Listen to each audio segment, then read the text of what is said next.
At Focus on Liberia, we discuss everything Liberia, from education to politics, arts and culture, entertainment, agriculture, history, religion, family, and technology.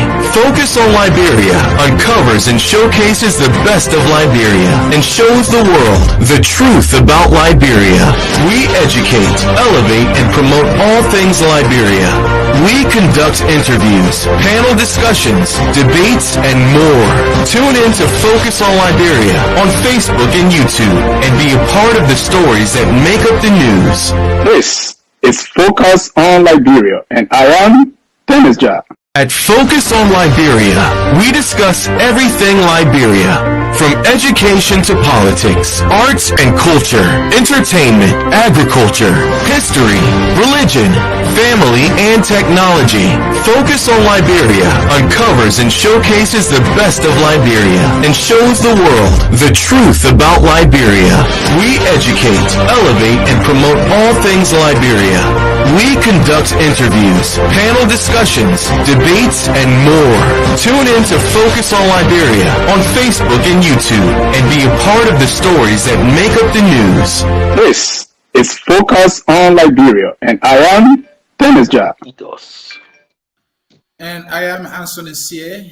This is the Hour of Politics. My guest in today's edition is Anthony W. Jackson Jr. He is politically active and savvy. He's here. The board has been centered politically in Liberia. As you all are aware, it's 2023. We need a departure from what we have, others argue, and the reason they say are obvious. Atty Jackson is one person who is not happy with the path this country is on. But we have tickets. People who say they will rescue us. Some people are saying they're going to fix the country. Does the country need fixing? Does the country need to be delivered or rescued? We have the NPC guy saying he is the redeemer. So we have presidential tickets now. Yeah. They are all set. The board is centered. Who are they? What do they have? Who will pull through? What do they have in their arsenal? Who is better prepared? Who is most suitable for this country, Liberia? Well, these are the issues that we will be dissecting today. And so today's topic could not be so succinct. Dissecting Liberia's 2023 presidential tickets. And what we better have, or would rather have, than the man Atty W. Jackson Jr., who has been around. Is the brother, the gentleman. He has been fortunate enough to serve our country in so many capacities. As a young Liberian, he is a founding executive member and spokesman for now the opposition Liberty Party. Mr. Jackson, it's good to have you, my friend. How you doing? How's family? Oh, thank you, Brother Sieh. It's a pleasure being on your show. I'd like to say good afternoon, good morning, good evening, absolutely, to Liberians and foreign residents and friends of Liberia who are following your broadcast live. I'm very happy and humbled to be here, sir. It is always good to have you. And so, folks, the stage is set for what I can guarantee you going to be an interactive discussion. It will be substantive. He will put on his analytical cap. I don't want him to be biased. Let him speak to the issues as they are. But something we have to touch on too, Mr. Jackson and Stanton Witherspoon. He has serious qualms with Mr. Witherspoon, and we will be touching on that. He actually wrote a piece that I have read and digested. I will be raising some issues there. And so if you are here, this is the place to be. Hit that share button. Of course, this is the Hour of Politics. Who you rather have than your guy, Ansony Sieh, who likes the thing called politics? I don't know why. Jackson, do you like politics? Oh, absolutely. A colleague of mine sent a text message to me. He said, I haven't heard from you a long time. How are you faring? I said, I'm engaged and involved with my passion. And he started laughing. I'm passionate about politics, really. I know. Politics is good, when we do it the right way. It can move a country forward, or a country can retrogress if the politics is not taken seriously, especially when the leaders are not doing what they're supposed to do. Mr. Jackson, let's get started. I know we will get to this issue quickly with Stanton and the $1,500 he are giving you. I know you have returned the money. You have evidence to prove that. We will get to that. But these presidential tickets that we have, some people are putting faith and trust in them. So let's talk about that quickly.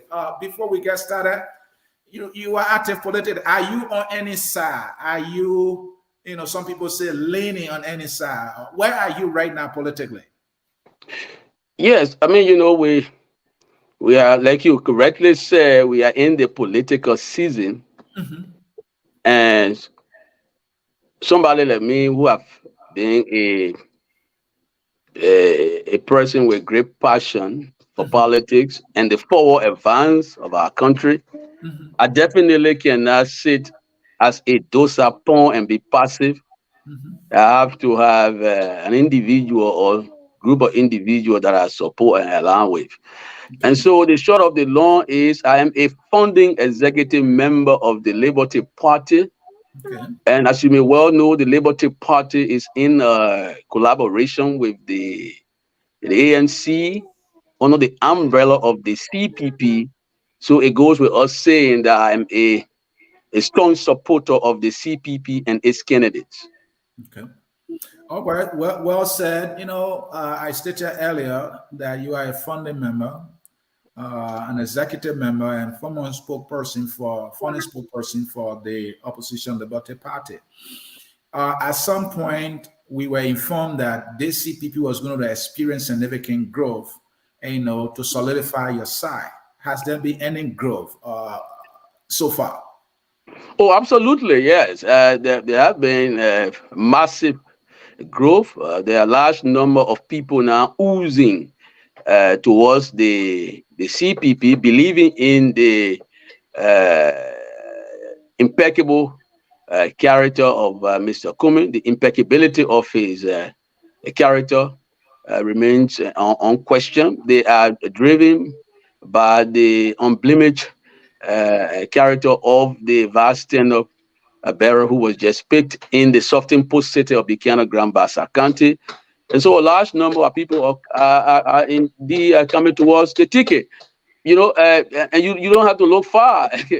The former pro tempore of the Liberian Senate and former senator of Grand Bassa County gave full-throated endorsement to the ticket, which is indicative of the groundswell of support oozing towards that ticket. So people who were not on board before, they are now on board the ticket. So it's a sign that the ticket is growing in number and in strength. Your ticket is set. You have Councillor Charlene Bronskin, daughter of the late Charles Walker Bronskin, founding father of the party. She is a daughter of Bassa. She is a politician now, we can say. How satisfied are you with her being on the ticket, and does she bring any value politically, numerically, to the ticket? Well, obviously, yes. I am very, very pleased that Mr. Cummins' decision first is in keeping with the election law of Liberia, the spirit and the letter of the law, which was aimed at engrafting Liberian women in the national politics. For too long, Liberian women took the back seat in politics. And so we needed a clever way to have women engrafted in the national politics. So we call for what? 30% of women representation on political parties' ticket. It is in the spirit of that representation that Mr. Cummins cast his nets across the country and saw a towering intellectual, so to speak. You will know that Sister Charlie in recent times has, to her credit, the lady who, if you don't mind, say, dukes the the Supreme Court bar exam. We say to you that she is knowledgeable of the law, like her father. She is passionate about the law. She too walking in the footsteps of her father. She wishes to join with Cummins and build a new Liberia under the supremacy of the rule of law. And so, what she brings to the table is that gender sensitivity, that women will now be attracted to the ticket. The young women in our country, when they look to the Cummins ticket, the Cummins Bronskin ticket, they get inspired. They see somebody, one of them, a woman, a young woman, very astute, drawing women towards the party. Not just women, but she is intellectually inclined. So she brings that to the table. She cuts across. That was the most recent program here in Basel, was overwhelmingly attended by a vast majority of our people from across the country. I heard the souring rhetoric about old people were bused to go to the program. And my counter argument was that the vast number of people who show up at that rally, they were expressing their solidarity with the ticket and were prepared to cast their vote in the supreme interest of that ticket and Mama Liberia. These people are president and were vice presidential candidate. They are now restricted to a particular county. So if they are supporters from all across the country that show up in solidarity of the ticket, it's a great sign that that ticket is bound to succeed. So Sister Charlie brings a lot to the table. She's passionate about women education. She's passionate about women empowerment. She's going to inspire not just women, but the youthful generation of our country. This is something she brings to her credit, and I'm happy for all to have been selected. Thank you so very much. And folks in cyberspace, as you are just joining us, this is Focus on Liberia. Of course, this is the Hour of Politics with me, Ansony Sieh. This is where we educate, we elevate, and promote all things Liberia. Atty W. Jackson Jr. is my guest in today's edition. We are discussing the topic, Dissecting Liberia's 2023 presidential tickets. We know where he stands now. He is with the Liberty Party. He is with the CPP. He is with Team Cummins. They call that team the Fixer Team. But we want him to put that cab aside. He is a Liberian first. And let us talk about these tickets in a serious way so that our people can get educated and know who is best suited for that seat. We are in a hole, my people. And so we should be doing this based on truth and facts. That is how, because the Bible reminds us only the truth will set us free. I'm not sure we are free economically. I'm not sure we are free educationally, and you can go on and on. So we will play a song when we come back. Jackson will be using his analytical care politically to dissect these tickets. Which one is strong and will pull through? Stay tuned. We'll be right back and share the show, please.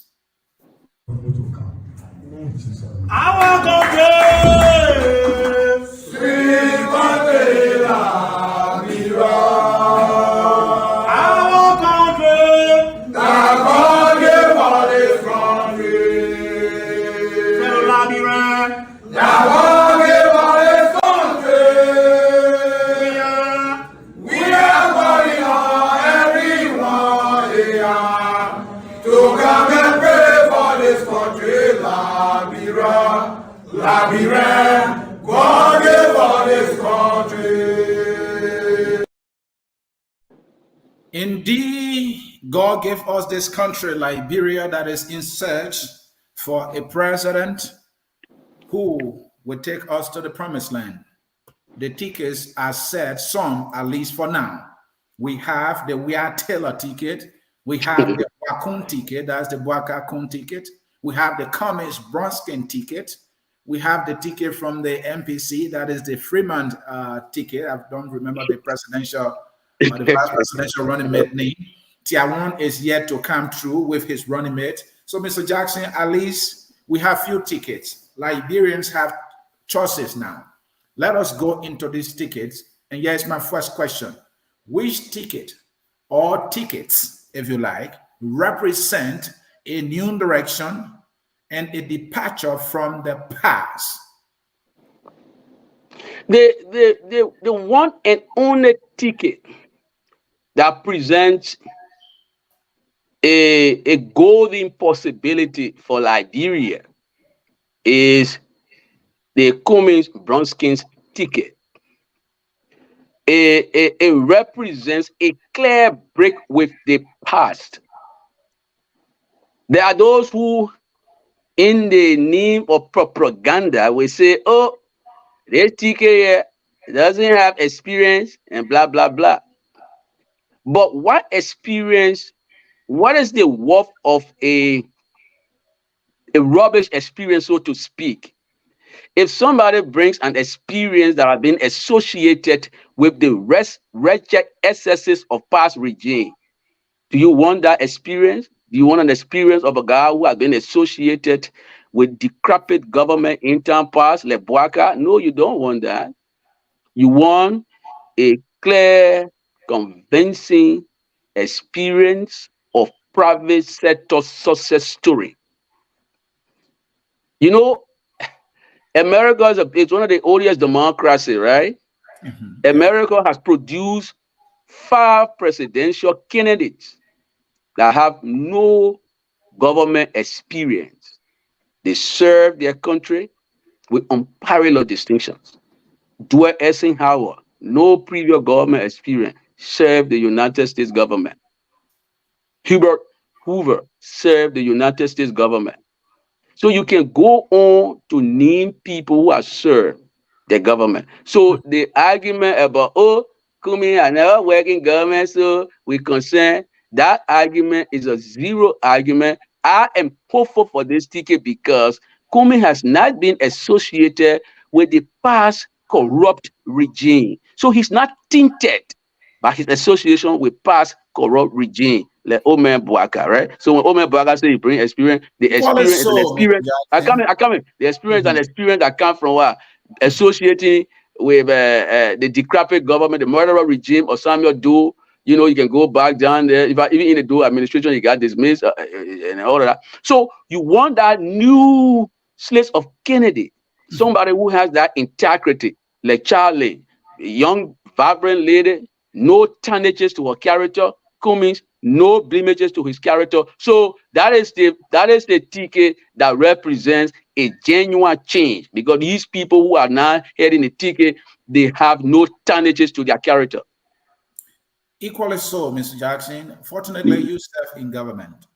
It is not everyone who serve in government or have served in government is tainted or was found guilty of corruption. We don't know of Boaka as yet.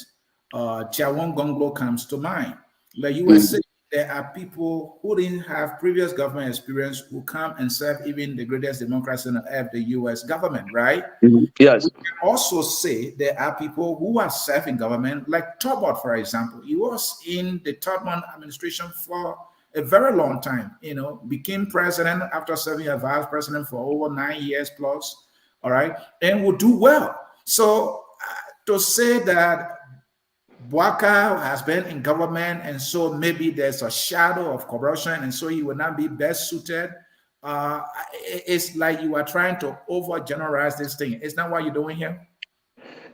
That's a valid concern, but here is what I will give as a counter argument. It is not whether or not that he served in the government, so he is deemed to be corrupt. But you want to ask him, Mr. Boaka, when you served this previous government where corruption was rampant, what did you do or say as a critical voice of protest of the rampant corruption in those government? Mind you, there is a possibility of people being complicit by virtue of their association with criminals or with people with government that are decrepit. So if you associated with a government that was deemed to be corrupt, for example, the Doe government, and even in that corrupt Doe government, he got dismissed, what did you do to stop corruption in those governments? If you didn't do anything, then you were complicit. This is my argument and this is my reasoning, which is grounded in law and in logic. All right. So that's what Mr. Boaka, he has to deal with that. Beyond that point, Boaka is giving a false message of what? Being a rescue person. I said the word rescue that they are using is a disgusting misuse and abuse of that word. Bouaka cannot represent somebody who wants to rescue Liberia, especially when he takes a vice presidential candidate who has been part of the wretched excesses of this CDC government. Mr. Kuhn has been serving on the Ways and Means Committee of the CDC government in the lower house, and he's been accused by Central, a local transparency institution in Liberia, of siphoning $1 million and sending that money to a private hospital in Nimba County. Now, if you say you come in to change Liberia, you want to bring gentlemen who represent change. For 5 consecutive years, Kuhn has been working in the CDC government. He has now one day raised a voice of protest against the CDC based on the rampant corruption in the CDC government. So we cannot take Kuhn as a credible change agent or as somebody who will come and rescue Liberia. No, he cannot. He needs to rescue himself first from the allegation that he's being also engaged in cannibalistic activities in Nimba County. Cannibalistic activity means somebody who have been involved in the wicked and demonic act of extracting body parts from kids. Are there facts as to this cannibalistic activity that you are referring to? Because one person who raised that accusation very widely in the political space is Heron Costa. He will come by and apologize to this man. He did not show any strength of evidence whatsoever. So for you to be raising that, you are elevating something that we don't know to be true as yes, isn't it? What I can say, Costa is a good brother of mine. Costa had to walk back his statement because, he was in a political season. They were all bidding for Bouaka's attention. He didn't want to come across as being very cruel to a friend. But in 2016, to be truthful to you, I have visited Ganta Nimba County. And in 2016, I too heard this rumor that is now widespread that Mr. Kuhn has been involved with the cannibalistic act, this demonic act, the wicked act of killing little children, extracting their body parts and selling them. It is left with Mr. Kuhn to provide the clarity, because in politics as in life, public accusation, not dispel, remain to be true until they are properly dispelled. Mr. Jackson, you are a lawyer, and correct me on this saying that usually come from the lawyers that the burden of proof is lies on the accuser, right? So those who are accusing Mr. Kuhn should be the one to bring the fact that he's involved with what they are accusing him of. Obviously, the burden of proof doctrine, yes, is in law, but as in politics, the issues of public opinion matters very strongly. And so I can also tell you that public accusation, like in law and in politics, remain to be true until the person who is accused clearly clear their name or provide a strong denial. In the instant case, Mr. Kuhn has not been able to provide any strong, genuine, authentic denial, and as such, the allegation remains true in the eyes of the public. All that I'm doing is I'm elevating a public, widely spread accusation against this man on your platform. So it's left with him. But the other thing that we cannot gloss over is the report from Central. The Central is an accountability institution in Liberia. Its report is very clear. But beyond that, even the hands-on practical argument that I'm making, that Mr. Kuhn has been associated with the CDC government for 5 consecutive years. Of those 5 years, one day he did not raise a voice of protest about the things that are happening in this government. How can you take him seriously? If we even deep dive Mr. Kuhn, we will bring out his what? His mentor. Who is his mentor? Prince Yerube Johnson. This guy takes his counsel from a man who is a notorious murderer, a man who has placed a deep, dark stain on our country's image and our democracy, a man who will murder the former occupant of the presidency on camera, chopping his ears and chopping all his private part. This is this man's mentor. Now, the mentees will always take what? Advice and counsel from the mentor. The Bible teaches us to say, be mindful where you take counsel from. Kun takes counsel from Prince Johnson. What Kun and Prince Johnson are hands in glove. What do they have in common? Intellectual lessons say what? Bird of the same fellow flocks together. So when Yedugbe, who is comfortable with killing human being, has a protege who is being accused of engaging in cannibalistic activity, why do you want us to dismiss it? We can't dismiss it. His circle, his association gave me the inclination or the degree of believability of what he's being accused of. We have to be careful about this ticket. Thank you. And folks, if you are just joining us, please do us a favor. Share the broadcast. If you are on YouTube, do the same. Facebook, please also do the same. We are dissecting Liberia's 2023 presidential tickets. Mr. Jackson, earlier you talked about Mr. Bouaka as a presidential aspiring candidate to be, not saying anything. You asked the question, what did he say when the SSAs were reported in the governments that he said? What did he say and what did he do? Right. So I'm curious, what the former vice president of Liberia, Todd, say when he was vice president, when there was corruption? Did he say anything? What did he do anything to register his disagreement with the administration at the time or with the government, to voice against the corruption that was happening? I don't know. I'm not saying he didn't, but I don't know that. But he will become president and do a lot of good things. The same can be said of Bouaka. And talking about saying something, Bouaka said that they squander opportunity. So there was a man saying, look, we had opportunity and we squandered that opportunity. What more do you want Bouaka to say about what happened in the government himself? That was honesty, right? So that's why he wants to change, isn't it? No. Again, you see, we gotta be careful so we don't compare apples and oranges here. Okay. Bouaka, unlike Toba, Bouaka has not done. Toba made intention. Okay, let me start with the one where he said he said, oh, he squandered opportunity. The issue of squandering opportunity was a belated statement that Bouaka made when he was asked long after the vice presidency, and he referenced himself as even a packer. Now imagine a vice president who described himself as a packer could not influence his boss. Can you imagine how? So if you're talking about leadership, the first thing you look forward to when you say somebody is a leader, the skill to influence and convince others. Bouaka did not exercise any skill or influence or any way persuasive means to influence his boss. That today, even his boss is not even comfortable with his leadership credentials, so much so that she cannot even recommend him for the presidency. What does it say? Sieh, you work with your colleagues here. If Dennis Jack cannot say Sieh is the guy who I work with, and because I work with him, I can trust him, I can vouch for him, who else will vouch for you?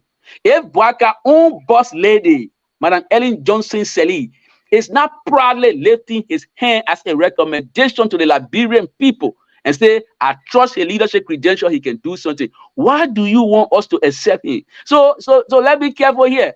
Bouaka doesn't have a sound, solid leadership skill. He made a statement long after he left the presidency. He said, oh, our Packer. You're a Packer. You couldn't persuade. You say you leader. How you can't persuade? Bouaka, to show that he's not a good leader, it was on his so-called leadership that the CPP imploded. Can you imagine the man saying leader being government 40 years, got 40-year experience. He could not bring his experience to bear to keep the CPP together. It imploded. This man claimed to be a leader. All right. He presided in the Unity Party. The Unity Party where he presided. The former standard bearer of that party was unfairly expelled. She has to even go to court to restore her membership. Was that leadership? I mean, so that's not leadership. He's not a good leader. He is a passive. Let me hold you there. Mr. Jackson, let me hold you there. Why do you think that is not leadership? When honor his as head of the party, the former leader of the party, Ellen Johnson, said the former standing bearer was expelled. Doesn't that say Abwaka is a leader because if he can go as far as providing leadership that led to the expulsion of his boss, then that means he is a leader. No, that's not, no, brother, that's not leadership, because the decision was deemed as what? Unlawful. So we can't glorify somebody who is part and parcel of an unlawful decision that was reversed by the Supreme Court. That's not leadership. In fact, leadership will call for keeping the Unity Party together in harmony, not to expel his former boss. That's not leadership. So because the decision was egregiously wrong, and Bwaka was associated with that egregiously wrong decision, the Supreme Court reversed it. So is that the kind of leadership you want, brother, who will make decision and the Supreme Court reverses it? I don't need that kind of man to be president for my country, because a decision is not sound and not grounded in law. You understand it? I understand it, but the fact that he mustered the courage. So he did not muster courage. Sieh, we should not applaud Bwaka for associating himself with a decision that the Supreme Court reversed, because the decision was not in keeping with law. The Bwaka, if you want to consider him as a leader, he should be part of something that is lawful. He should not be part of something that is unlawful. So it's damaging to his reputation that he was part of something that got reversed because the thing was not grounded in law. I think it's terrible. Thank you. My question that I asked earlier, that which of these tickets represent a new direction and a departure from the past and vice versa. Tiawan Gonglo comes to mind. Yes, sir. You said of the tickets, they only, I don't know why you deliberately chose the word only. Tiawan Gonglo is respected by many Liberians, I would think, including yourself. He worked in government. You use the word impeccability. That can be something that we can attribute to his name as well.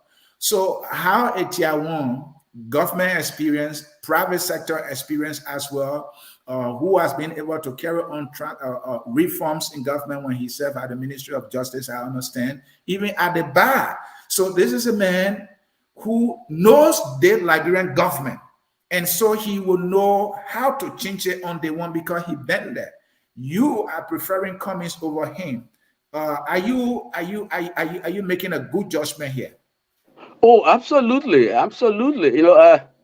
I respect him. He's my senior counsel.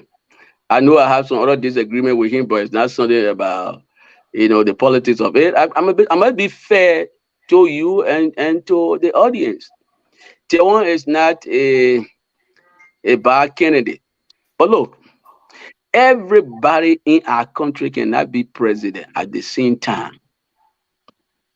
The country needs people in every sphere. I believe with what Tiawan brings to the table, for our democracy to really work, with a weak Supreme Court, we need strong justices on the Supreme Court bench. And Tiawan will do well on the bench.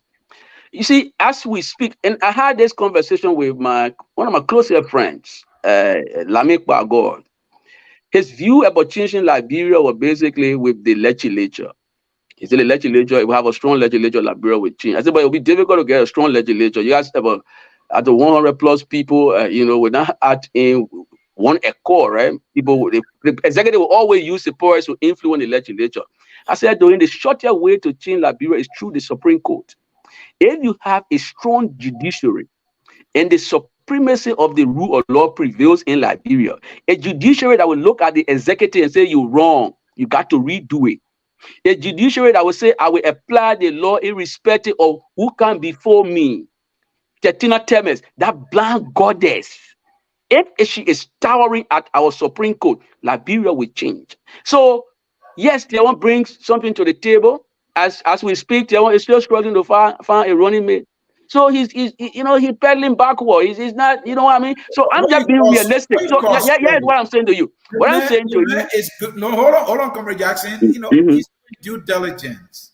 Just as Cummins did, just as Bwaka did. It took Cummins the longest. In fact, the ticket that you're supporting, some people are saying he went crawling to Nyomli Kanga Lawrence Senator Lawrence turned him down. And in fact, we heard that he even went to Kuhn, the Kuhn that you are talking about. Cummins went to him. So he too had a struggle to finding somebody. So I think the official spokesperson of Team Cummins, Garcia Brown, clarified the issue regarding Kuhn. He said the Kuhn thing was a political strategy. They never went to Kuhn to ask him to be running mate. It was a way of distracting, and that's what they did. But long story short, brother. Do you believe that? I mean, why would you want to distract? I have no reason. Brother, I have no reason to doubt what the official spokesperson of the CPP said. I do not believe in the credibility of Mr. Kuhn and what he says. He has been accused by Central. I think it would be good for him to return the $1 million back. And he has all sort of dealing that, I can't vouch for him, but I can vouch for the spokesperson of the CPP. But let me say this, that Council of Gonglo is struggling to find a running mate. It's not the center of conversation. It was said in passing. My real argument in chief is, yes, Gonglo brings something to the table. His expertise will be most utilized at the Supreme Court. And as we even speak, he is still struggling with even raising the resources to campaign across the country. There are too many things that he's doing. So everybody can be president at once. We all have to maximize our skill of preference, where you got your strength. That's where you do a lot of work. If you have your strength in the judiciary, it will be good to go to the judiciary, clean the judiciary up. We need to have a judiciary that has a strong backbone. And, so I am saying, yes, the one is not bad. Not because we're in politics, I will come and say mean things about him. The presidency is about administration, right? And so Tiawan has administrative skills just as Cummins. But one may argue Tiawan administrative skills. But let me say this. Let me say this. To Cummins, but you are preferring Cummins over him. How do you? But here is the advantage that Cummins has over Gonglo. Okay. Cummins has huge international attraction as opposed to Gonglo. All right? Gonglo, Gonglo, it's not a bad guy, but how many ballroom has Gonglo been able to work? You're talking about a guy who came to the United States, Cummins in person, came to the United States, relatively young guy. He made his way through the corporate ladder. It is no easy feat. And he became vice president of Coca-Cola Global. This is no easy feat. He has worked many ballrooms. When he promised Liberian people on Capital FM in Nairobi, Kenya, that when he becomes president, his first priority will be to create jobs. You know what he's talking about? He said, I will be able to skillfully negotiate concession for Liberians to get back to work. So Cummins say he will put Liberians to work. He will make sure that will be his priority number one. I don't think Gonglo has that skill and international attraction to put Liberians to work quickly as Cummins will do. That's Cummins' advantage over Gonglo. Talking about international attraction as an advantage that Cummins brings, Ellen had that. Will you not say so? And how did that help us as much help as we needed? I'm not sure we got that, right? No, we did. Brother, please don't blindfold your eyes to the reality. We did. 16 billion of Liberia's debt wave was not out of magic. It was out of President Sirleaf's intellectual gravitas, her skill to properly negotiate for her country, what she brought to the table, the international respectability. When Madam Sirleaf became president for Liberia, Liberia image swelled internationally. Our respectability increased rapidly. Liberia was sitting on the council across the globe, even at the IMO. So we took our respectable place among the Committee of Nations as a result of the credibility of President Sirleaf. So you can't dismiss it, brother. This is a Nobel laureate you're talking about. So you see, let's be careful in the politics that we don't gloss over important details. Gonglo, I respect him. You think she is deserving of that Nobel laureate thing? But I don't want all of this. I don't want all of this distract from this thing. Definitely, she deserves every bit of it. You know that you can't. That nobody. I don't think anybody can come up with a solid, incontrovertible argument or evidence to, to honor the outstanding achievement of this respected global figure we're talking about. So Manaseli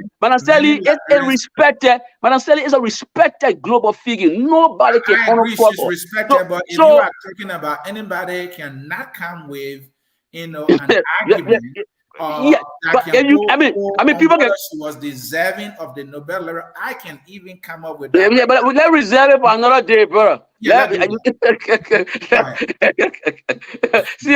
reserve it for another day. On this occasion, let's agree that Manaseli did extremely well. It was her international cloud. The gravitas he brought to that office made Liberia debt to be waived. Liberia image internationally grew and will begin respected once more among the Committee of Nations. That's what she brought.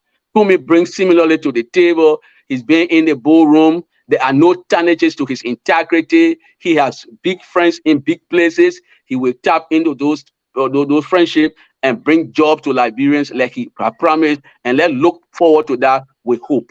Thank you. Mr. Jackson, these tickets, and so far we have men hailing these tickets. If you look at them all, which one has a vision that is bold enough? Your side, Mr. Cummins, the last time we heard something bold from him, it was not bold for me. We're talking about raising Liberia budget to $1 billion. This man comes from a multi-billion-dollar investment where he said, you're looking at the whole country, you're talking about $1 billion. I don't know what kind of realities he was speaking to. I mean, that Liberia is poor. I mean, we have the resources, we have human resources as well. So for him to have limited us, talking about $1 billion, I mean, that I'm like, is this guy really thinking boldly for Liberia? So who has a robust vision for Liberia? If you look at all the candidates, you're looking at Tier 1, you're looking at Omen Bwaka. Who has a robust vision that you can hope for? I think the robust vision rests with Team Cummins, Bronsky, and Ticket. The vision is robust. Look, brother, I think we have to be realistic in our assessment of the situation. When Madam Sieh took over the country, the budget of that country was in around 80 million.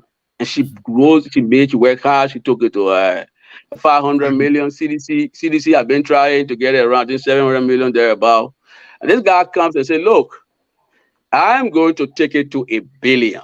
And I'm going to deploy all of my skill. He has to be realistic. You can't get voting ambition. You can't bring unrealistic thing there. Because you come into a system that is dangerously corrupt. And so to even get the budget to that level, you will have to work hard, cut down on corruption, excessive spending. You have to be like Machiavelli. And that's the kind of Machiavelli leadership that Cummins is promising. So I think we should be realistic in setting our goals, in setting our vision. Don't say not too bold. I think it's realistic. Let bet on that. Maybe when he gets there, and he can do it bigger than that, obviously you can rest assured he will do that. But I think he has a skill, he has a proven track record that we can all trust, and that we can entrust him with the presidency, and we can see a new Liberia honor his leadership. Thank you, and thank you, Mr. Jackson, and folks in cyberspace. Later on during this broadcast, Axel Jackson will be responding to Stanton Witherspoon. We understand Mr. Jackson has paid back the $1,500 that was given. We got to make the transition, right? When are we closing? This discussion is for an hour and 30 minutes. We gone like 40 minutes now so far, so we still have some time. So, folks, if you are here, don't go anywhere. Mr. Jackson, according to him, he showed me evidence that he has paid the 1,000. What's the reason he has to give the money back? The money was given to him. Yeah. Doing an interview. With kind heart from a Liberian brother. So why is he giving the money back? We'll be talking about that. And in a piece he wrote, he said something that got me shaking my head. He said, Miss Stanton rot in jail. His brother, talking about a Liberian brother, should what? Rot in jail? Why would he say that? He will be talking about that. But let's come to this whole presidential ticket thing. Again, the tickets. Again? I thought we left it already. No, we have more time, Mr. Jackson. Okay. So let's talk about these tickets. We are yet to see the team. I know the CPP have team Cummins. More than likely that eventually going to, be the campaign team. My question here, Mr. Jackson, is which ticket has a better, stronger, and more relatable team of surrogates that will be of any help in terms of messaging? But brother, the obvious answer to the question is Team Cummins. I mean, Team Cummins, Mr. Jackson. You have the CDC, you have Mumba. But I come. Let's deal with this. Let's deal with this. Oh, let's deal with this. Go ahead. As we speak, we talk about if you zoom to the Boaka's camp, what do you see? The Boaka camp is comprising of scattermans. There is no coherent organization there as we speak. They have no team. Everybody talking for everybody. Small children writing rubbish on Facebook and they say they're promoting Boaka when they're supposed to be doing serious work. First thing they have to deal with is organization. No, hold on, Mr. Jackson. Why are you looking at that brought you to the conclusion that the Boaka has no team, is scattered? They have the United Party. You work with the United Party. They have people. Bro, the United Party got people, but scattered people, scattered man, right? Because as we speak, right, if you want to win a serious campaign, where is the campaign team that Boaka has launched and have introduced to our people, other than getting Kun that he picked one time, and since that time they've been talking in circle? I think Boaka, the real work. Mr. Jackson, if you don't know, let me help you. They have George Lobo, who's talking. They have they announced? Wait. Mr. Jackson, let me give you the meat, and you can chew on it and tell me what. No. Have they announced? I haven't seen any gallery where they announce people except for these self-imposed guys. What are they self-imposed? It is about messaging. It's about they're working, the minds. But this is the. Now, they have the rescue mother. Don't forget that. They have Darius DeLong, who is supporting that ticket, and he was on the show yesterday. He was talking about that ticket, and they have Kun, who has success in Nima. They have Prince Johnson. Whatever you think about him, he the one who fired your side. And your side have to release a press statement that will load up with words. So he got people. What are you talking about? No, brother. I mean, having scattered teams here and there is not a coherent, organized campaign team to speak with a coherent voice. So you look at one woman who, by virtue of her disappointment, was trying to let go of the ticket. You went back or brought her back and called her rescue mother and say, okay, she will control 21 district here and there. That's not a coherent team. And I say this to you. The fact that even Omen Boaka SSR this error in judgment to get Kun, you know what it's done? It has made people to spurn that ticket further. Brothers and sisters from Grand Gide who voted for the CDC 85%. Based on the fact that Boaka took Prince Johnson's protege, all right? I can bet to you, I can bet on the record, this time around, they will vote about 99.1% or 99.9%. You saw the message they sent in recent time when they erected those monuments. They were sending signal. Even in the Nima, where you think that this cool guy will pull vote, he's not going to pull vote. The people of Nima will vote for presidential candidate who is their one Gonglu, their son that want to be president, not the one who want to be vice president, who's associated with the guy who been killing. And it's a dark stain on our country's image and our democracy. I don't think so. So the Gonglo Kun rivalry will honor man the vote that Waka thought he would get from Nimba. He may not get that vote. So don't bet on that ticket. It's a losing ticket. The other thing that they're supposed to even be working on, Waka is the oldest candidate in the race who is in declining health.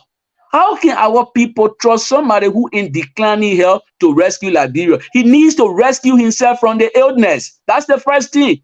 And Kun needs to rescue himself from the corruption that he's been drowning in the legislature. So these people are not rescue people. These people are what?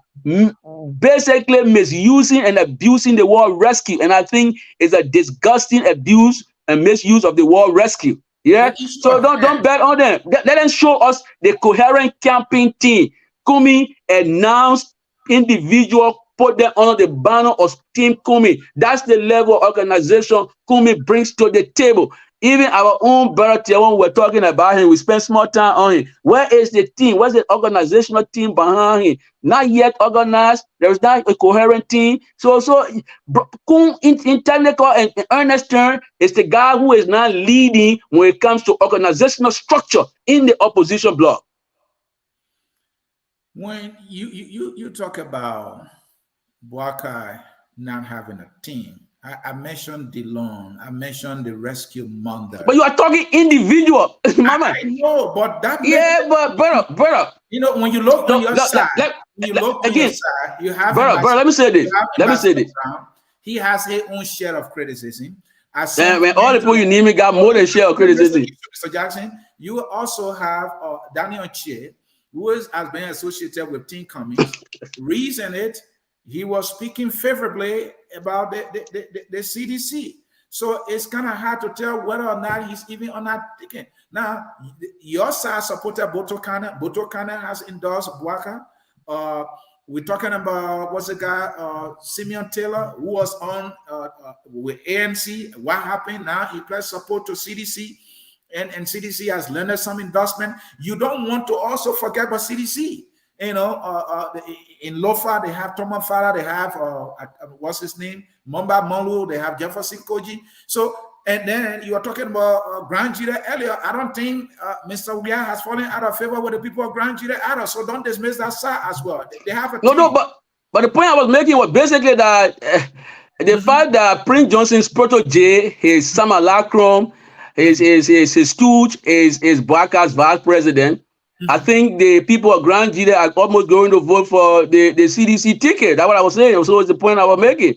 So I mean, that block goes to CDC, right? Because they will not sit and see a Prince Johnson hoovering in the back room at the executive mansion. They will not see it. So that vote is likely to go to other CDC, or maybe they will come to Kumi. I don't know, but we are inclined, objective analysis incline us to believe it will go to the CDC. I can give them that one. But so it's a takeaway from the Boakai's ticket. I was just trying to say to you the defect in Boakai's judgment to say, oh, because I got Kun, I will get Nimba. The vote for Grand Jide will basically a match, whatever you call it, or we basically reduce how much number of vote will come from even Nimba. And even if you're talking about Nimba, there's Kevin Gonglo who's running in Lima, so the people may likely vote for their son, who is a respected lawyer. Either Gonglo and Kun has big rivalry, and so that other block of vote will likely go.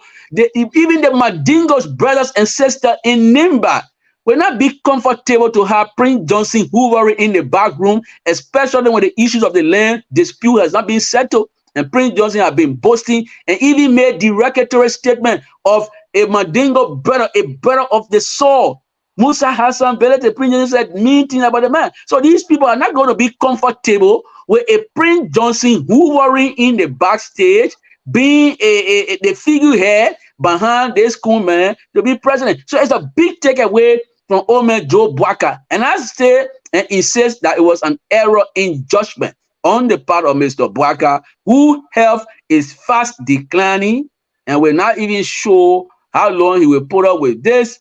So it's a concern. But to be honest with you, the entire Basel belt, as we speak, that entire belt is standing up in great readiness to support the Coon Bronskin ticket. No, not if you you said Coon Bronskin, correct that. Sorry, man. The Cummins, I want to say Cummins. The Cummins Bronskin ticket. I've been dealing with Cummins, so I say Cummins. The Cummins Bronskin ticket. So that entire Basel belt will be standing up in great readiness to support the Cummins Bronskin ticket. Then I can say to you, brothers and sisters, who are also in the southeastern region, may I say that even Cummins, he has a relation with Nimba. Sister Charlie was born in Yekepa, so she has a link in Nimba. You understand what I'm saying? So we can go to Nimba and pick a good number of votes. Then you go to the southeast. Oh yes, brother. That whole belt, the global speaking, in fact, recent time global speaking people endorse Mr. Cummins. You come to the capital city, Maserado County, brother. Man, the whole Maserado County, moreover, everybody, vast majority of the people who are looking for change, they're going for Cummins. The professionals, I mean, serious professionals who believe that Liberia needs a serious technocrat, a professional person to move the country, they are all rallying behind Mr. Cummins. So you can see that Mr. Cummins is on a winning trajectory. And soon and very soon, you will come to grip with the real reality. Boakai may not even go in a run-up. I can bet on this. Mr. Jackson, talking about Boakai will not go in a run-up. 3 separate elections, the Unity Party went to the runoff. And in the second round, they got Prince Johnson. And 2 of those elections, the Unity Party won because of Prince Johnson's support. Prince Johnson's support is still there. You can't dismiss it. One thing you said I want you to look at again is you talk about Mr. Boakai's declining health. This declining health of Mr. Boakai is known to many Liberians. Yet, unscientific polls repeatedly show Boakai as the leading opposition aspirant. To think that very health reason at the end of the day, at the 11th hour, would not, would be a reason Liberians would change their mind, I'm not sure. Liberians usually make up their mind way before election. So I don't think that health thing Liberians are looking at it. They are frustrated and they want to see change. And another thing they look at is who can win.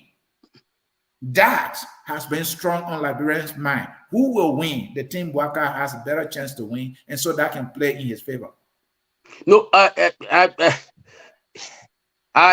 me say that I have to disagree with the sentiment expressed. Mm-hmm. I think the Liberian people are intelligent people. Mm-hmm.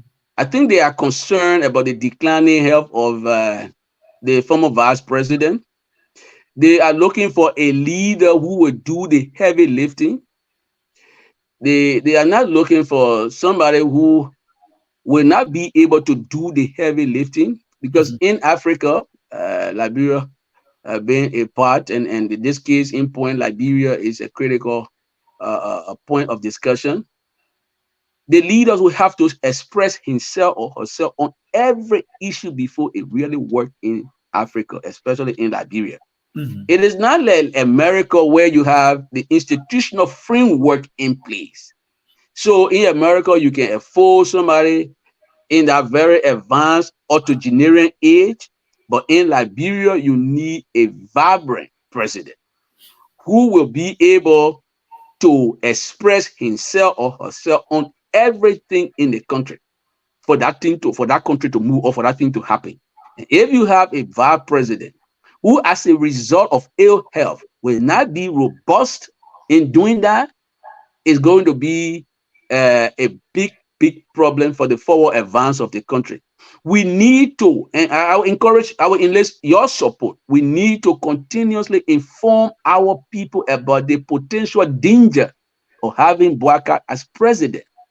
Because if we have Bouaka as president, the health is failing. Even in the Bible, you know what the Bible teaches us? The Bible says, godliness with contentment is great gain. What it means is, when you reach a particular stage in your life and you can see far more than your strength can take you, the Bible encourages you to turn the baton.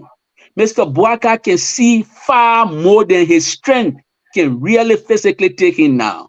Sitting down for 5 hours, 6 hours, reading volumes of paper, making decisions. How is he not going to be dozing to sleep in his 80s? He's going to be dozing to sleep. And you don't need that kind of president for Liberia that is supposed to really be dealing with things of corruption, things of education, you know, working overtime for the people, providing job opportunity. Bouaka doesn't have that energy anymore to do it. He's losing that energy fast. So, brother, I think we will do well, all of us. It seems of America that Joe Biden is running, and Nigeria just elected another older citizen of the earth. Will you say that about them too? But like I was just making the point. Maybe I was just making the point. I say America can afford that because America has an institution where the structures are in place and they are working. Yeah. Now, so America can afford it, but Liberia, you need the president to express himself on everything before it really actually works. Other than that, nothing will work in the country. That's where we come from. That's the situation. We can't deny that. Now, your reference to Nigeria. Nigeria is one of the biggest countries in the sub-region. But I can still say to you, brother, the Nigerians are concerned about that election and the result of that election, and they are very concerned about how much progress they will make under their new leadership. I reserve, critique of the Nigerian president. But I can say to you, Nigerians are very much concerned about the age of their president and how much progress he will make. I think Liberia should not follow that route. Every part of Africa, everywhere in Africa where progress is being made, the people there are clamoring for a younger president who has the country at heart. If you go to the neighbor of Nigeria, Cameroon, they clamor. They don't want Biya to continue. How can Liberia bring somebody of Biya's peer to come save us? It's not. You go to East Africa, Museveni, the people are crying. They don't want somebody of his peer to continue to preside over the country. So, brother, Africa is concerned. Africa is yearning for real change, and they want robust people who got energy to really do the heavy lifting for Africa. And Liberia is a part, and Liberia really needs a president who can do heavy lifting, not a weak, sick, wobbling president. And finally, before we get to this issue of you paying back the 1,005, if you look at the population of Liberia, statistically, Liberia is a predominantly youthful country. Another factor I want us to look at is the Ellen factor. I know that it matters in our election. Will there be an Ellen factor? Will the youthful factor be a bigger determinant in this coming election? Those two factors, where you think the two factors are likely to go. With the youthful factor, more than likely where we are is young. The leaders of CDC, they are young, so many young people might go for that, right? Where you think it will go? The Ellen factor. And what I think is, and I like the point you made. First, let's deal with the youthful factor. And if you're talking about the youthful factor, which political party has demonstrated sensitivity towards the youth other than Tim Cummins? Because the vice presidential candidate. Somebody might argue, we have a lot of young people in government. No, but I mean, if you talk about, I talk about a young person who represents that generation of youthful idealism. That's Sister Charlie. We are about far older than Sister Charlie. We have brought few young people in government, but the vast majority of young people in our country are hustling. They're looking for jobs they can't get. And that's what Team Cummins is saying. I am here to put Liberians back to work. The youth will be my priority. That is our message. Getting Liberians back to work. We have failed to put Liberians back to work. So Cummins saying, I have the skill, I have the know-how. I want Liberians to get back to work. And if the young people are listening to me as we carry out the broadcast, the key to reviving our country, the future of our country, rests with Mr. Cummins, who has promised to make the issue of job his priority number one. Let us rally behind Mr. Cummins, because with Mr. Cummins, we will get back to work. In economics, we say what? Income is the basic measure of progress. If you are not working to put money in your pocket, it will be difficult for you to boast that you're making progress. When you work and put money in your pocket, you feed your family, you build your own homes, you will beg less. You will not be a beggar. So Cummins saying, I want to empower young people. I want to create jobs. I think we should rally around Mr. Cummins. Where the CDC failed to provide jobs, Cummins will close that gap. He will provide jobs to people. We can trust him because he has that skill. On the issue of Madam Sirleaf factor, Madam Sirleaf has announced that she is washing her hands on the politics. But I will encourage her, in the interest of maintaining her legacy. Say you will not succeed until your successor succeed. We have succeeded her. I'm not too sure whether she impressed with the weird performance. She may say that for herself. I'm not too sure about that. If she's impressed with Ifan, but I'm not too sure that she's very impressed with weird performance. And so I think she should not hang off the politics, even though she's resigned. If she has the energy to have conversation with others in the interest or in the direction in which she wants to see the country go, I think she should do that. Because while she's alive, she doesn't want, I don't think she wants to see the country she loves, she cherishes so much, to be reduced to the lowest nada.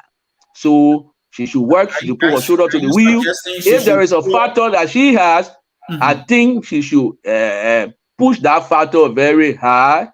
I know she's former president, she has friends, she must have aided some people. Do you want us to officially and formally endorse a candidate in the election? I mean, I think, you know, I wanted to quote Vendor Jordan, right? You know, certain age you reach, you don't want to get into all that. I will hold hand, I will do the other hand, I will do. You don't want to do that, you know. You reach certain stage, the certain stage you reach, you just want to provide counsel from behind the scenes. And if I were President Sirleaf, I would provide counsel from behind the scenes, other than holding somebody's hands. I may not want to. If you want to do it, if she wants to do it, fine. But I think it will be best for her to provide counsel from behind the scenes. She done what she could do for our country. She again put our country on the map internationally. We got respected. She helped us waive our debt. She's a respected global figure. When you talk about Liberia this time around, you got to call and point to her. She's done her part. You know, she can rest. The thing, Mr. Jackson, is Ellen Sirleaf has a lot of people in Liberia that still respect her and will listen to her, and will even support somebody that she will endorse. Like you are suggesting that, well, she should provide counsel in the back. How many voters who believe in her will see that counsel? What might be effective is for us to say, look, I look at everybody, and of them, or this person is better for our country. That would be a clear message to those who believe in her, and they might act on that. But to provide a counsel behind the curtains that they will not see, I'm not sure how that's going to help. Now, she did it tactically for we are. She was seeing where we are. She caught ribbing where we are. She told her and it helped. That was not a counsel in the back. That was an intelligent way of saying, this is the guy you should vote for. I'm sure it helped we are. So why not this time when we really need a better leadership? On the contrary, at the time she was seen cutting ribbon with Weah, she has not announced retirement from politics. I agree. So, and the other thing is she did not physically hold Weah hand. Maybe there was signal she was sending. But let me say, let me give you the wisdom. Let me give you the wisdom behind my assertion. At this stage, Madam Sirleaf is reputed, respected, venerated to be the mother of the country. And as the mother of the country, I think my personal view is she should not come public and be holding hands. You want to provide comfort or a level of satisfaction for all your siblings. Gabriel Barker Matthew will say your ducklings, so that they too will want to come and consult with you. The last time, even with all of the follies of Mr. Weah, he had to go to her for whether counsel or whatever he went there, but he went to visit with her. Now, if she start to take a clear, direct line as though she was not actively getting into politics, I'm not too sure whether it will be good for her image. I beg to differ. We may beg to differ, but let me drive my point. That's what we're here to do. That's what we're here to do. That's what we're here to do. But let me land my thought on it now. You were differ, but let me land my thought. May I land my thought? You were beg to differ, but let me land my thought. So we need to land a thought so we can get to this. Let me. Okay, yeah. So that's what I'm saying. And what I'm saying is, so as a mother, she can do that. On the issue that if she doesn't hold hands, then the signal will not be clear. I tell you, brother. All of the ducklings of Ellen, using Gabriel Barker Matthews' word, they are aware, even if she's not talking, even if she speak, we're all talking. Yeah, that's the tautology of it, right? She can speak, we're all talking, and the duckling will hear her voice. So if you see certain movement, you have to, if you associate with Madam Sirleaf for 2-3 days, certain movement you see, you will know she's moving. So that the Bible says, those who know my, as what the Bible says, those who know my voice, so there's something about those who know God's voice can follow his lead, right? Those who really know the master, even if she whispers, we will hear it. She ain't got to hold any hand. Certain movement, what I see, I know she's side with that movement. So, brother, I don't think she needs to go in the public to hold anybody's hands. She has reached of age. She got to serve as a mother. She can give counsel impartially, and she should not take any side directly in the public. That would be my caution. If I met her today in Jelly Joie, I would tell her this. Thank you. Thank you, Mr. Jackson. We'll take a short break. When we come back, Atty Jackson received help from Stanton Witherspoon, the owner of Spoon Network. Mr. Jackson appreciated that help when he received it in 2021. Fast forward in 2023, Mr. Jackson was on Stanton's show, and Stanton asked a question. And the question was that he, Stanton, has heard, and Mr. Jackson, you can correct me on this, that Mr. Jackson had gone to Liberia to opt for a slot on Team Cummins, but he did not get that slot. And so he returned to the U.S. unhappy that he did not succeed.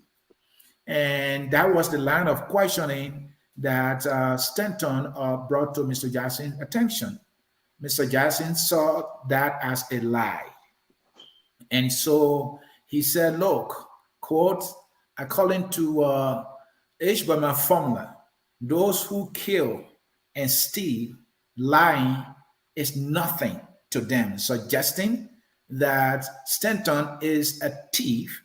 And so he could tell that lie, that Jackson had gone to Liberia to opt for a slot on Things Coming, he didn't get it, and so he returned, unhappy. Mr. Jackson went after Stanton and described him as a thief, citing his indictment and all of that. So Stanton, in his reaction, went and posted, the evidence that he had given him $1,500 through his friend called Sieh in Minnesota, where I also live.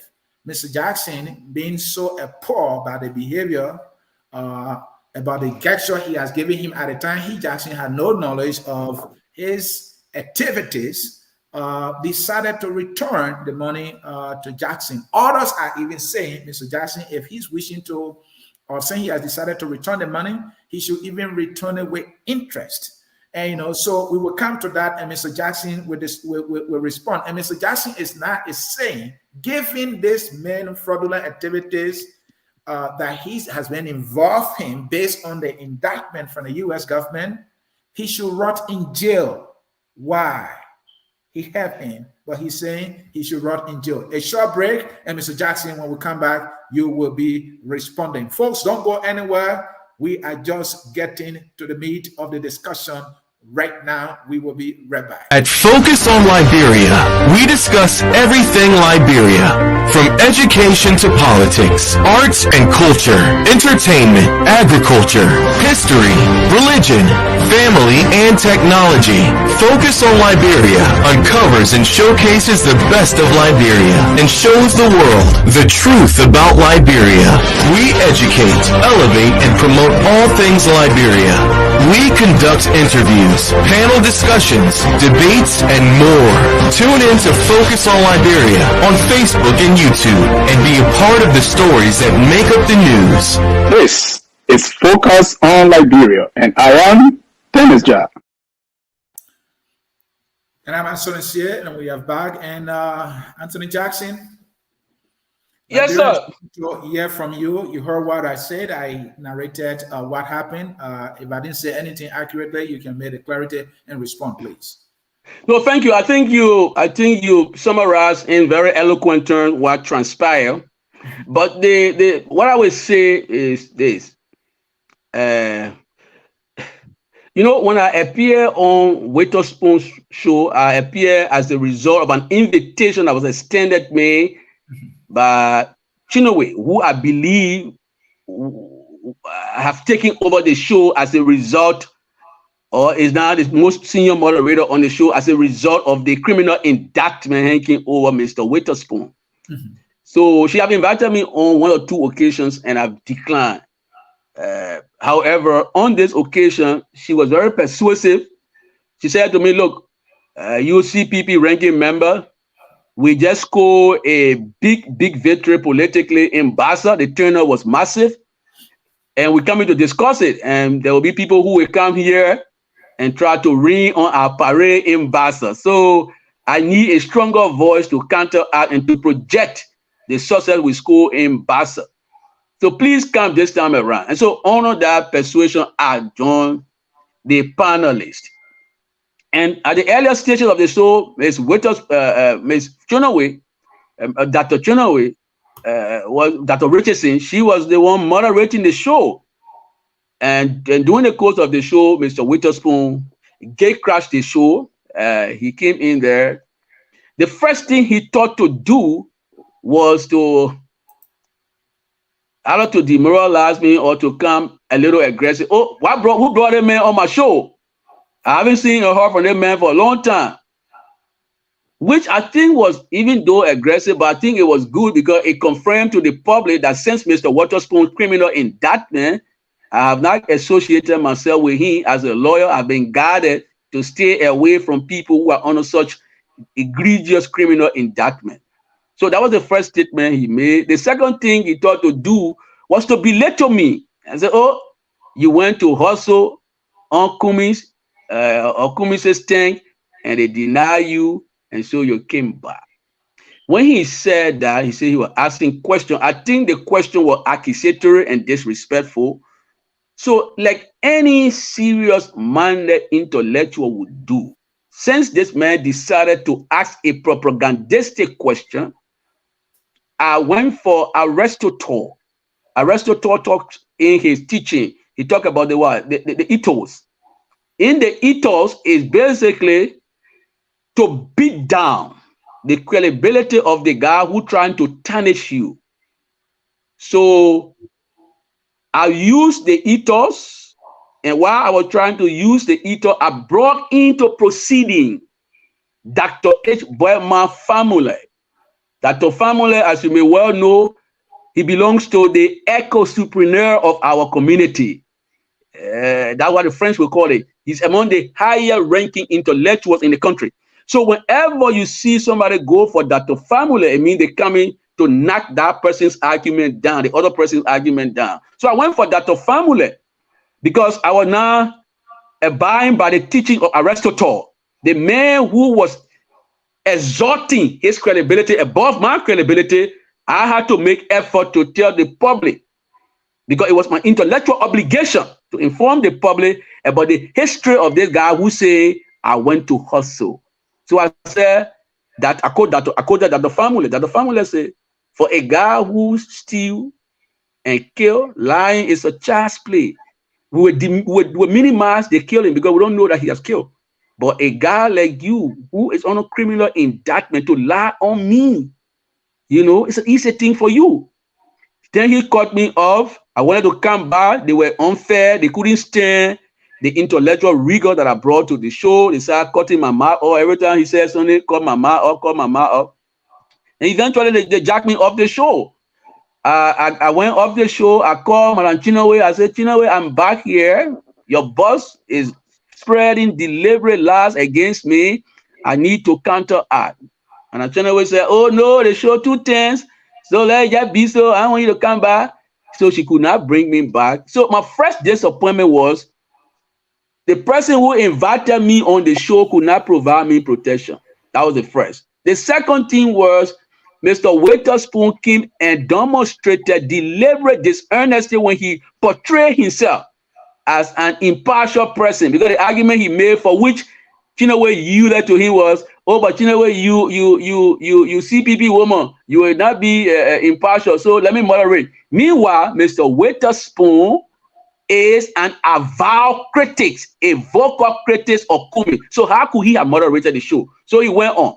But you see, what I did do on that show is something that I taught Liberians, and I know good Liberians, intelligent Liberians applauded it.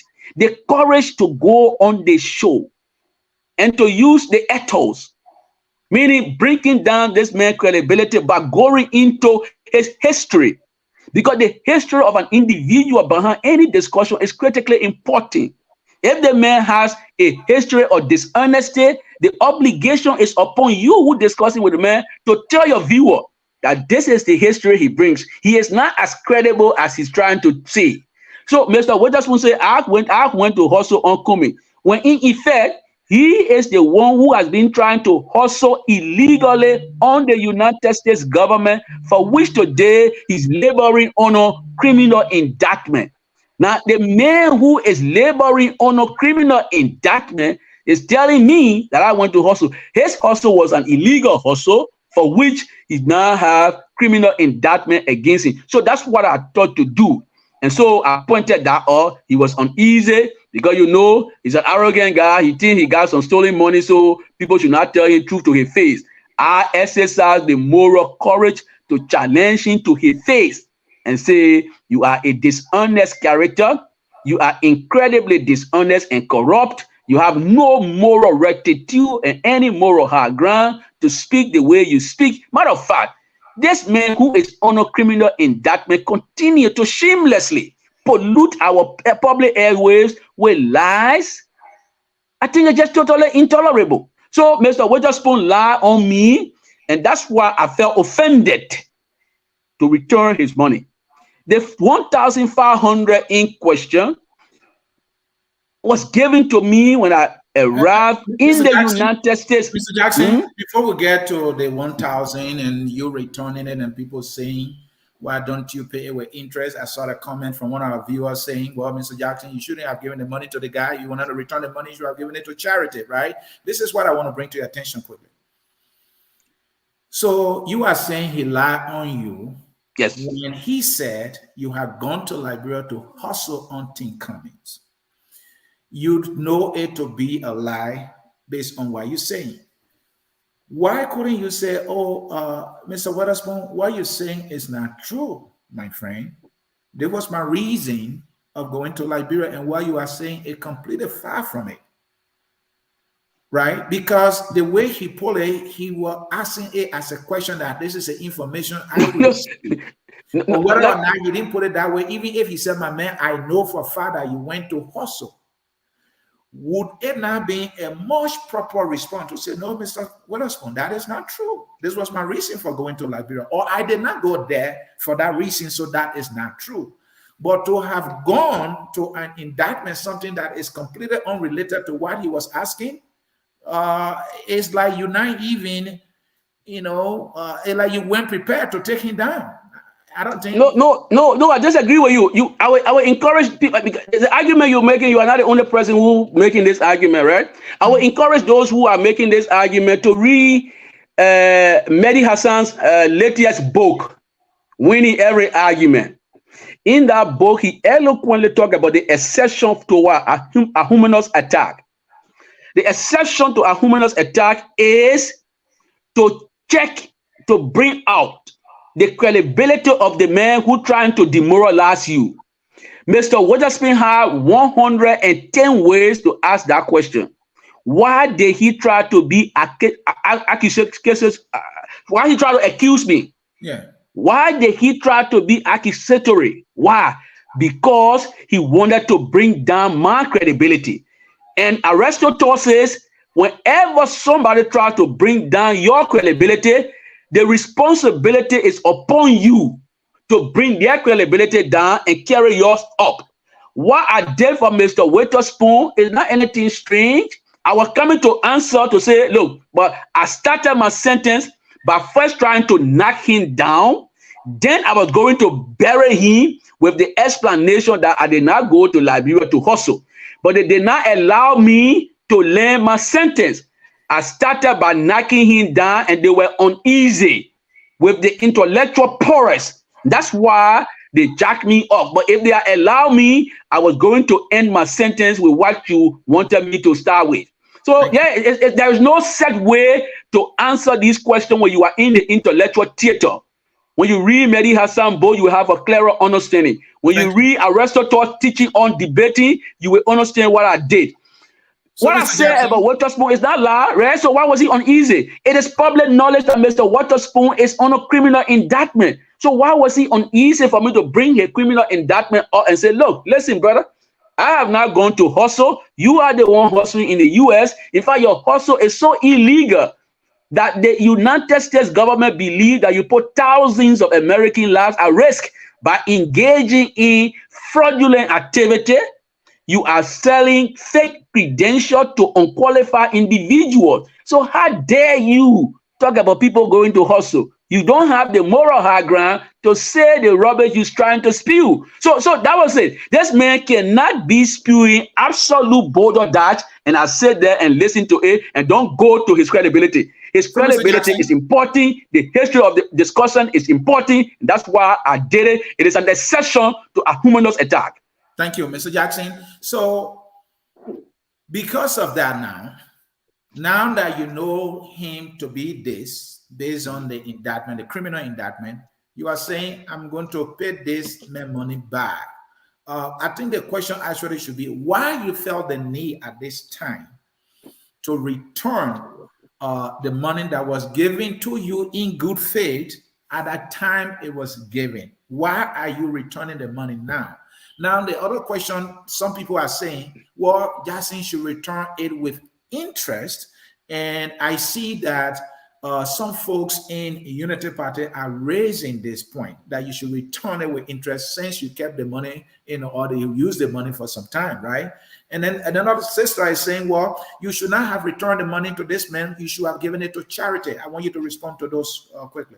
So let's start with why Mr. Jackson returned the money. I returned the money firstly because my moral teaching doesn't allow me to retain a money that is already tainted by fraudulent allegation. When Mr. Witherspoon and I interacted in 2021, I had no reason whatsoever to believe that he was a dodgy character engaged in fraudulent activities in the United States. So I was operating with Mr. Witherspoon on a good faith basis, believing that he was working in accordance with American jurisprudence and divine law. If you ever listen to the Witherspoon guy, he always say God can bless anyone. So when you hear people talking about God business, you think they are living according with biblical teaching. I didn't know that he was an empty-headed con man and trying to give fake credential to unqualified individual in America. So on the basis of that, in 2021, I interacted with him. Since it became clear now that he got that money through criminal means, like you would do any very serious professional organization. Somebody talk about a charity, any even good charity organization. If somebody obtained a money through dodgy means and gave it to charity, and that person is called out, sometimes the charity return that money. It's under the same parity of reasoning that I am saying, as a God-fearing man, it will be wrong for me to keep a money that is not clear, was obtained through all sort of fraudulent and dubious means. That's why I return his money. I don't need that money, brother. I've been in United States for about 2 years running. I live in an apartment, 3-bedroom apartment. I pay $1,600 plus. I don't need Mr. Witherspoon $1,500 to survive. I have things on my own that I acquired through my earnest labor. I said to some of the people who saying these things here, like, look, no proud wife, which I indicated in my paper, no proud wife will employ a husband who supports her through fraudulent activities. You're not going to be proud of that. So since it's not clear that Mr. Witherspoon is a dodgy guy, I thought to return his money so my moral teaching can be firm. The other thing that people say, oh, but if you return the man money, then you're supposed to add interest, which is an argument from Unity Party people. I think it's the silliest argument I've ever heard in recent times. It's so silly that, you know, you will laugh at it. Mr. Joseph Numa Boaka, when President Weah helped him, aided him to fill his medical bill, and President Weah voiced it out, unlike what I did, go to my bank account and take $1,600 to transfer to this guy. Boaka did not do that. I took $1,600 from my account yesterday, and I paid $1,500. I paid, I think, $20 to transfer the money to him. Boaka did not do so. You know what Boaka did? Boaka people raised money. They didn't stand on their own 2 feet. Let's go in the old man account, take money from them and pay. They raised money. Who led the raising of the money for Boaka to pay back Weah money? Henry Costa. The fellow who led the campaign raised the money to pay back Mr. Weah's money on behalf of Joseph Numa Boaka. What did Boaka do for that man? He abandoned the man, showed the man the highest degree of ingratitude. Today, they and Costa are now walking on the same road.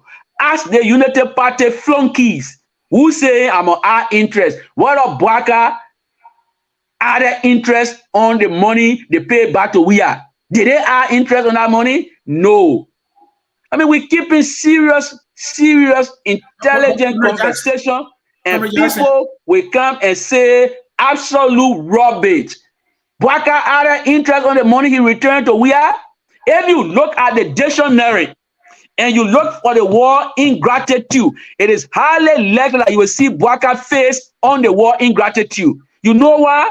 Boaka did not only show ingratitude to Henry Costa, who raised that money for him to return, he also showed ingratitude to Ellen Sirleaf, who held his hand when he sat down Atty, and small boys tried to expel the woman from Unity Party. And she had to go to Supreme Court to fight on her own self, knee. And Boaka said not a word. Boaka said not a word. He indulged in the same graveyard salad. Was it gratitude you were showing to Ellen, who held your hand and made you vice president and made you prominent? When small boy expelled her, did you say something, Mr. Boaka? He said nothing. That's ingratitude in the highest order. So you're talking about somebody ungrateful? That Boaka. Look in the dictionary. On ingratitude, you will see Boaka's face. Did he show gratitude to Henry Costa? who put everything on the line to raise money for him to return to President Weah. What gratitude did they show to Henry Costa? They show him gratitude. They abandoned the young man today. He's fighting for his own political left privately. Did they show him gratitude? Never. So Bwaka is an ungrateful old man, and people behind him talking rubbish. They got to think again before they put rubbish on Facebook. I'm on our interest. Interest for what? Bwaka other interest on the money they return to George Weah. The Bwaka our interest. When you see them, ask the United Party people, your old man Bwaka, who could not go to a bank account to take money and pay back Weah money. He got to call SOS to let them do fundraising. I went to my bank account, out of my moral standing, out of my genuine desire to prove to this man that I am not a broke person. I went to my bank account and would do the money. I can send you the slip that I would do the money from my bank account yesterday and send this man his money. That's what serious people would do. When I go begging for money to pay back Weah money, I went to my account. So United Party people who will not want to say, oh, Brother Jackson, you did what is morally upright, and try to tell but in my interest now. When the man gave me the money, when the man gave me the money, it was not for me to our interest. Mr. Jackson, he gave me the money for me to use it for myself. The fact that he tried to be childish about it, the fact that he tried to conduct himself like a superannuated toddler, I thought to return his money, and so my moral integrity can remain intact. That's what I did. I needed not to add any interest, and I will add no interest because Bwaka did not add interest on Weah's money he gave back.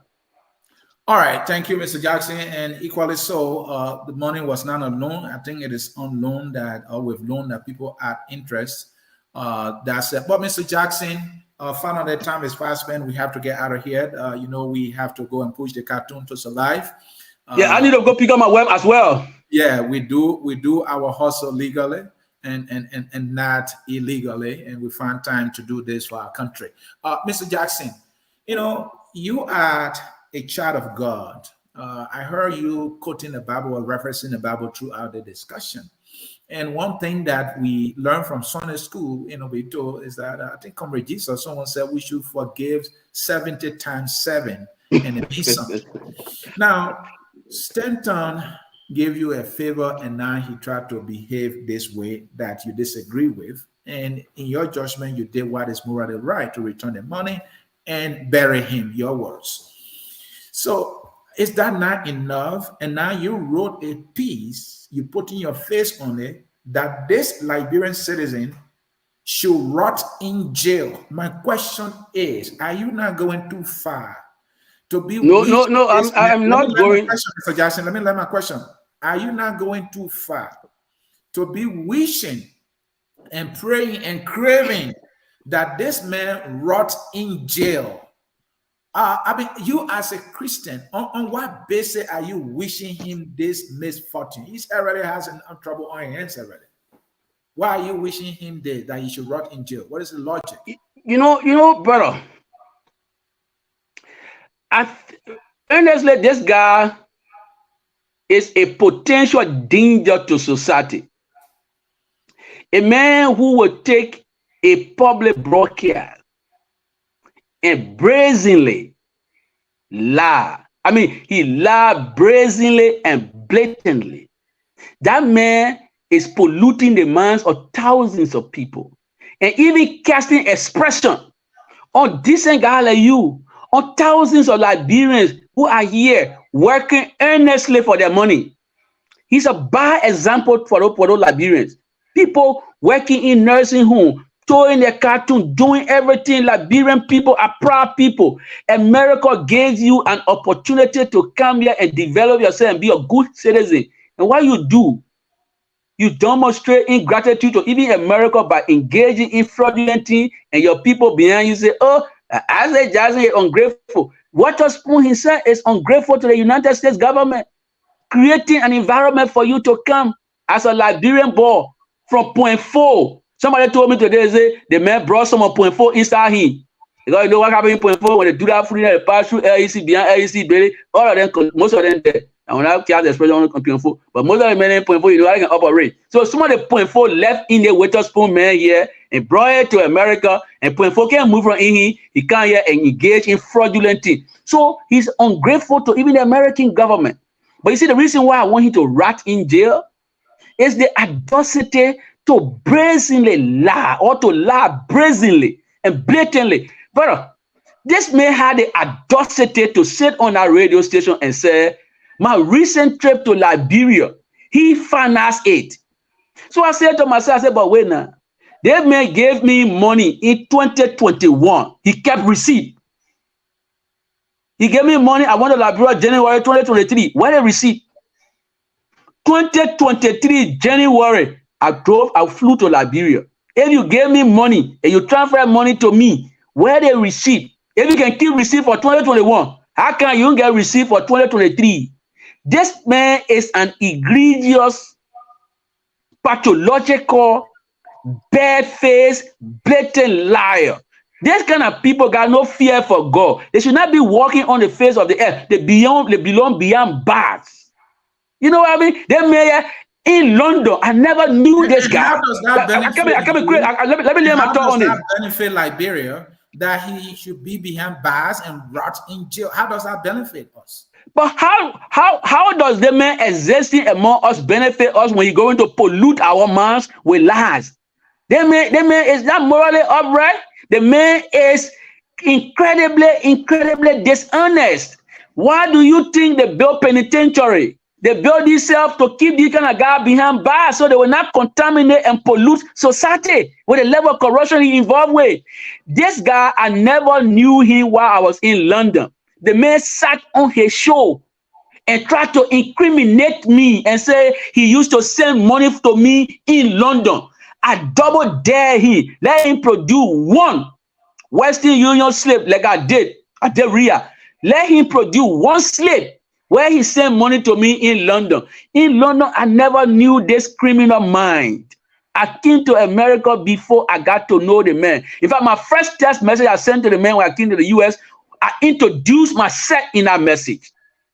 So if I knew the man in London, I come to America, I will introduce myself. I said, my name is Atty Jackson. I'm reaching out to come on your show because I want to deal with Musa Belete. You know, when I came to America, I was dealing with Musa Belete, right? For him taking the chairmanship. That's why I reached to him with. So how is a man, how can I be introducing myself to somebody who I know in London when I come to America? This guy is a dangerous liar. He's not even clever to lie properly. That is the thing that pains me. You know, this man, look at the man. I didn't know this man while I was in London. Never knew him. Didn't know of him. Nothing. Thank you, Mr. Jackson. He goes on his show and he will spread such lies. Now, somebody who lies on you like that, who will not withdraw his lies, what you think should happen to him? I am praying that he will rot in jail. That kind of man, let him stay in jail so you will not contaminate continuously our young people who want to hear truth. One of the things I even said, I called the Liberian government to prevent this criminal indictee from continuously polluting the public airways in Liberia. We need to deny this man the oxygen of publicity. If the man were to say something now and the city of Monrovia gets on fire, what recourse do we have in the law against the man? The man cannot even speak for himself now. He has to speak through a lawyer. The other time he wanted to go for graduation, he has to request the court permission to go. They had to put parole officer behind him because the court was not even convinced that he was already going to graduation. This is the man who you are lying to repeatedly and routinely and shamelessly broadcast lies to Liberia and lie on other serious Liberians in the country. I think he deserves to rot in jail. Mr. Jackson, our time is out. Your closing statement. We have the Cummins Charlene ticket, or Brunskin ticket that you support. We have the Weir Taylor ticket. And of course, we have the Boakun ticket. Liberians must decide in October, where should they go and why? And please be brief as much as possible. We have just 3 minutes. Your closing, sir. You know, my closing statement is first, since we're closing on the topic, I want to start with the topic and then round up. I want to encourage Liberians to stand up for what is right. We should not, in the name of politics, blow smoke at the backside of a criminal indictee. Lying on anybody is not good. And for Witherspoon to take his platform and spread lies, I think Liberians should denounce him.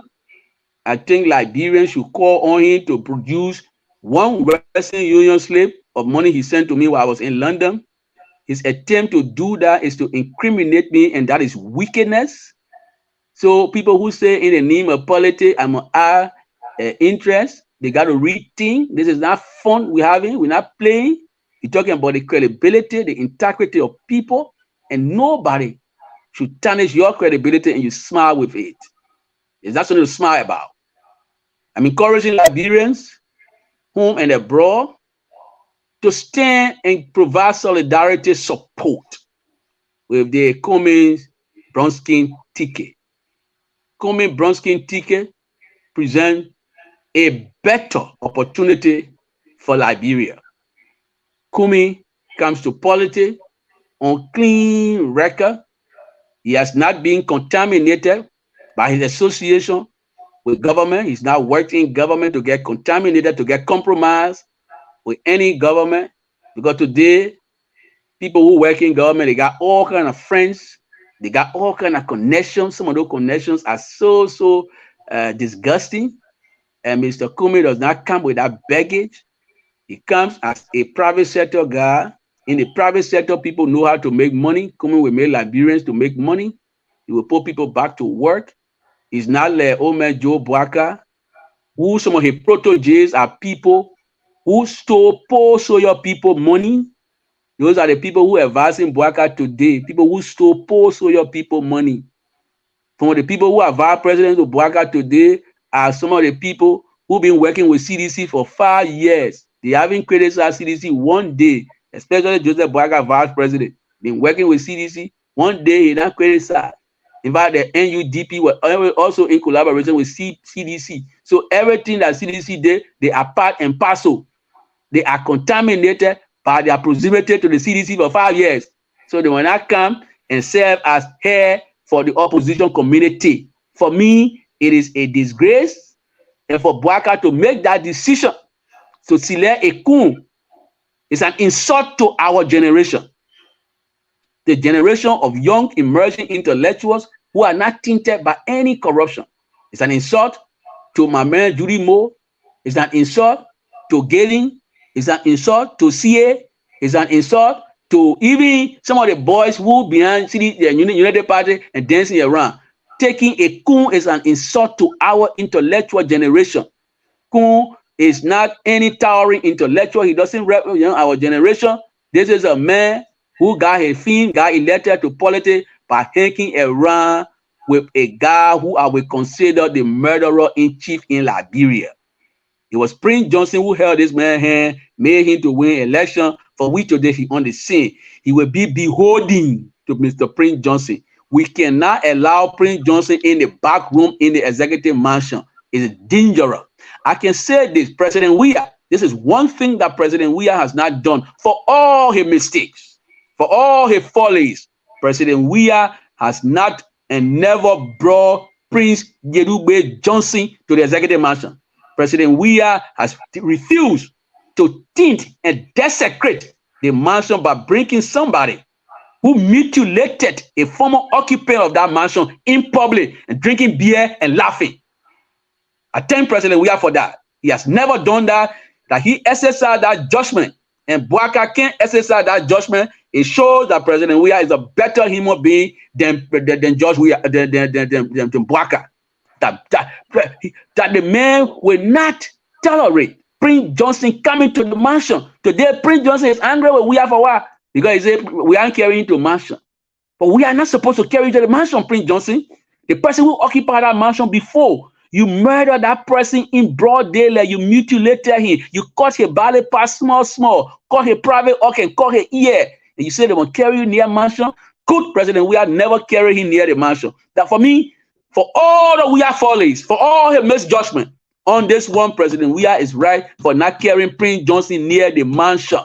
And for Government Joe Boaka to take this man, protege, near the mansion, to take Prince Johnson, godson, near the mansion. That's an error in judgment, which I think the international community is uncomfortable with, for which Bouaka will not win. And Liberian people, don't put your trust in murderers or people who associate with murderers. They say, show me your friend and I will know who you are. Mr. Kuhn, his best friend, his mentor, that Prince Johnson. What kind of advice Prince Johnson being given to the man? What's the sort of advice Prince Johnson being given to him? You must concern yourself with that.